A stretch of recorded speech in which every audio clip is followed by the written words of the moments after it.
feel old? 2021 was 17 years ago. Okay, obviously. Not really. But after the pandemic, time has felt so weird and nebulous that a lot of these pandemic cards and early post-pandemic cards feel at the same time like they just happened and are also a million years away. One of the major storylines coming out of the Fight Island era of the UFC was Jorge Masvidal stepping in for Gilbert Burns after his coach came down with COVID-19, and he came in for a title fight with less than a week preparation. But now, here we are in the very first card with an audience again. He's had a full training camp, and now we're about to see if he can really hang with the champions in this division. The date is April 24th, 2021. The venue is the VyStar Veterans Memorial Arena in Jacksonville, Florida. 15,269 people paid a total of $3.3 million to see this show, and we have a buy rate of just about 700,000. John Anik, Joe Rogan, and Daniel Cormier bring us into the arena as he talks about the capacity crowd having been here since 6 p.m. in the afternoon. Because this is the first card back with an actual, audience on American soil, this whole card is stacked. There are 3 championship fights that grace Jacksonville. Remembering that this is the very first card back from the pandemic, when we go to the audience shots, count how many people are wearing masks. Here's a hint, it's not many. Our very first fight of the evening is in the light heavyweight division, Anthony Smith versus Jimmy Crute. We get about an entire minute of dancing around the Monster Energy logo before Crute lands a body kick. Crute is definitely the aggressor here, but Anthony Smith lands a jab to the face that backs him up a little bit. Jimmy is using the leg kicks pretty effectively, but then Smith lands a hell of a right hand that Crute just eats. Crute effectively using the 1-2 combo of a jab followed by a leg kick. Anthony Smith has not checked a single one, but then he decides to go on the leg kick game himself, and he hits Crute with one just under the knee, who buckles immediately on the first one. Anthony Smith goes in to follow up, but Crute, to his credit, gets the takedown, despite the fact that his leg does not work anymore. The ref calls it in between rounds. It is a TKO by way of doctor stoppage. I'm going to give this fight a 7 out of 10 because it was a lot of hard shots. Both guys were really effective in their game plan. And it's such a crazy ending where literally one well-placed kick can end your entire night. And if you know this fight card, that's going to happen again here in a second. Coming up next in the middleweight division, we have Chris Weidman versus Uriah Hall. Chris Weidman has actually had a bit of an uneven career after losing the championship to Luke Rockhold. Since then, he has gone on 2 wins out of 4 fights, with losses against Gegard Mousasi, Yoel Romero, and Jacare Souza. The bell rings, and we are on our way. 17 seconds into the fight, Chris Weidman throws a leg kick that is checked by Uriah Hall, and Chris Weidman's leg snaps in half. What just happened? Chris Weidman just what? Weidman's ankle just completely went out. No, he got God damn it. He just got silver. The fight is ended immediately. Uriah Hall looks terrified. This is the exact same thing, almost to a 1, that happened when Chris Weidman fought Anderson Silva.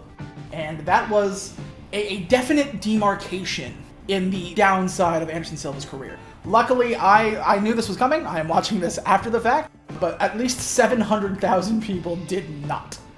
Obviously, I'm not going to rate this one. I'm not rating it a 0. I am just not rating it at all. Luckily, Chris Weidman would return after about 2.5 years on the shelf. He would continue to fight. He is fighting to this day.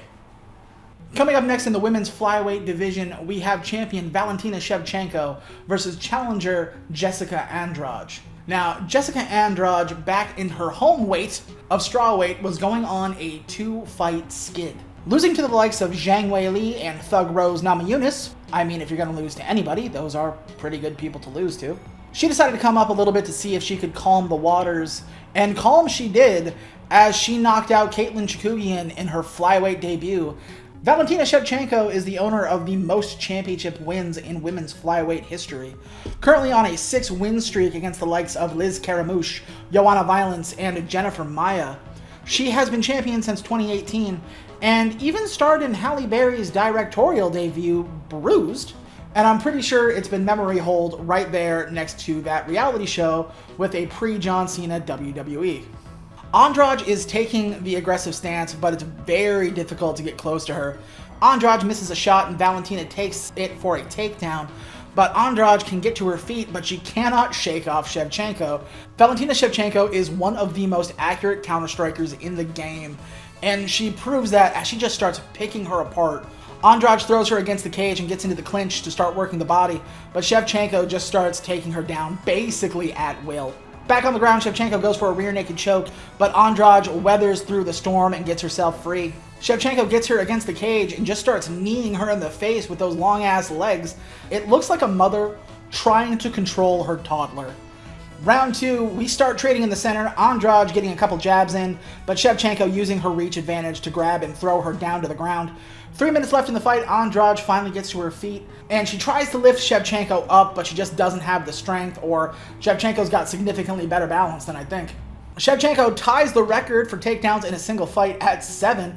She gets both of her arms tied up and just starts raining elbows down on Andrade's face. Eventually, the referee steps in, and that is it. An absolutely dominant performance by Valentina Shevchenko. Give this fight a 7 out of 10. It is horribly one-sided. But there's something about watching the best at what they do, doing what they're best at.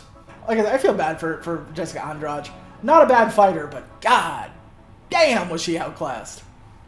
Coming up next is the fight that I was most excited for when I read this card for the first time. It is Zhang Weili versus Thug Rose Namajunas, because we are just one fight removed from my personal favorite fight in the world, which is Zhang Weili versus Joanna Jędrzejczyk, which, you know, some people say it's the greatest women's fight of all time.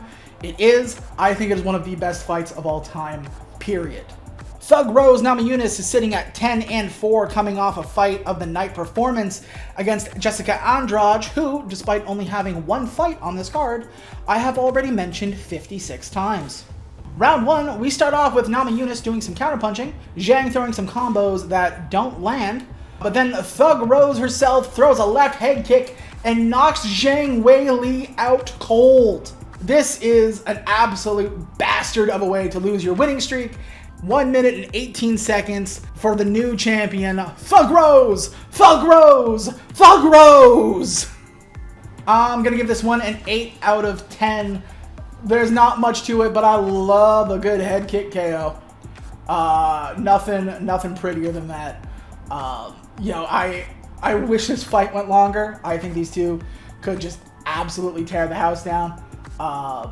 But yeah, a spectacular finish to what had the makings of a really solid fight. Coming up next, our main event of the evening, a rematch from the Fight Island days. It is Kamaru Usman versus Jorge Masvidal. Kamaru Usman currently finds himself on an 18-fight win streak. After winning the belt from Tyrone Woodley, he would defend it from the likes of Gilbert Burns, Colby Covington, and of course, Jorge Masvidal himself. He has had a hell of a career so far and looks to keep it going. Jorge Masvidal is coming off one of the best years an MMA fighter can have in the year 2019 after dismantling the hype train that was Ben Askren via a flying knee knockout.